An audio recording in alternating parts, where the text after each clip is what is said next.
Il enchaîne les conférences, les autographes. Fort de ce statut ultime du héros américain, l'homme qui a abattu Ben Laden. C'est en tout cas ce que revendique Robert O'Neill, membre du commando numéro 6 des Navy Seals. L'armée n'a jamais confirmé ou démenti ces dires. Son pédigré militaire, lui, est incontestable. Avec 400 missions, ce tireur d'élite est l'un des vétérans les plus décorés du pays. Et il nous raconte comment démarre, en avril 2011, une mystérieuse opération baptisée Trident de Neptune. On a eu 3 semaines de préparation. Ils ne nous ont pas dit tout de suite de quoi il s'agissait. Ils ont pris 28 soldats d'élite parmi les plus expérimentés. Et à la fin, ils nous ont dit « c'est pour Oussama Ben Laden. On l'a trouvé au Pakistan ». Tous les scénarios, toutes les options sont répétées. On s'était dit que la pire chose qui pouvait arriver, c'est que l'un des hélicoptères s'écrase dans la cour de la maison. C'est évidemment ce qu'il s'est passé. Le plan parfait n'est toujours parfait qu'en théorie. Le 1er mai 2011, à 22h30, les 2 hélicoptères du commando quittent une base américaine de Jalalabad en Afghanistan. Direction Abbottabad au Pakistan.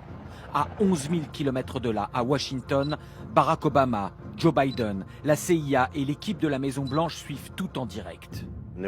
On avance sans précipitation. Le calme, c'est la fluidité c'est la rapidité.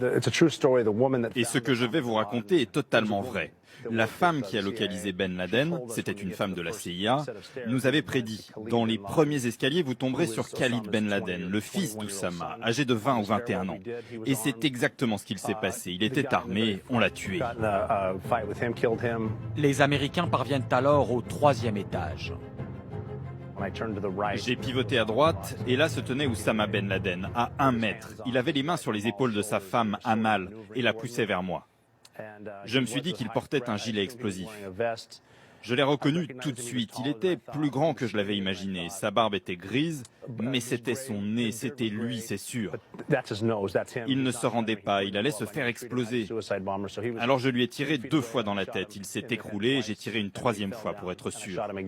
Juste après avoir tiré, je me suis dit, est-ce la pire ou la meilleure chose que j'ai jamais faite? Parce qu'on ne savait pas ce qui allait se passer ensuite. Le commando identifie le corps et annonce par radio Geronimo, le mot code indiquant qu'Oussama Ben Laden a été tué.